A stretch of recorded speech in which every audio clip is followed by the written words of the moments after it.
Hello guys, magandang umaga. Ito kami ngayon sa Orban Deca Homes, Manila. Sa Tondo, Manila to, Tondo, guys. Manila, guys. Ito ano namin kayo sa showroom namin. Magkano to? 1,500,000 lang to, guys. Tapos, ito is under the 4PH program. Pagpasok kayo sa 4PH program, wala kayong babayaran. Direct na ang payment nyo kay Pag-ibig. Antay lang kayo ng NOAA, Notice of Approval, kung magkano yung babayaran nyo sa kanila.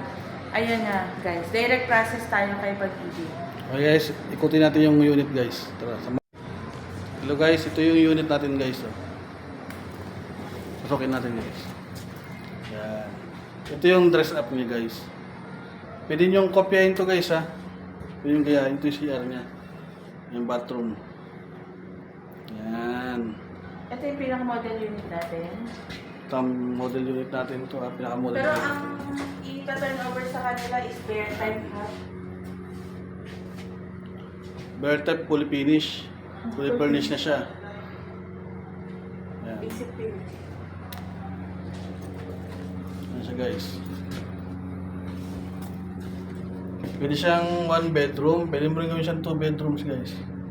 Yan. Pwede nyo kopyahin. Pwede nyo kopyahin din to. O yan. Yan siya guys. Oh. Doon yung pinaka ano niya. Dining area.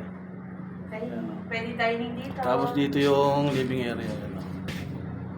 Living area. Malaki to, 22 square meter. Ito yung kwarto guys.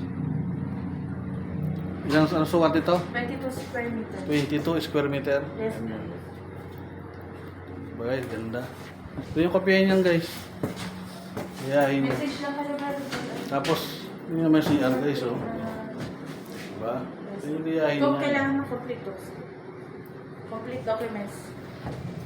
Kaso pag pumunta kayo dito guys, Kailangan complete documents kailangan complete documents na kayo. Dalhin nyo na guys yung mga documents nyo.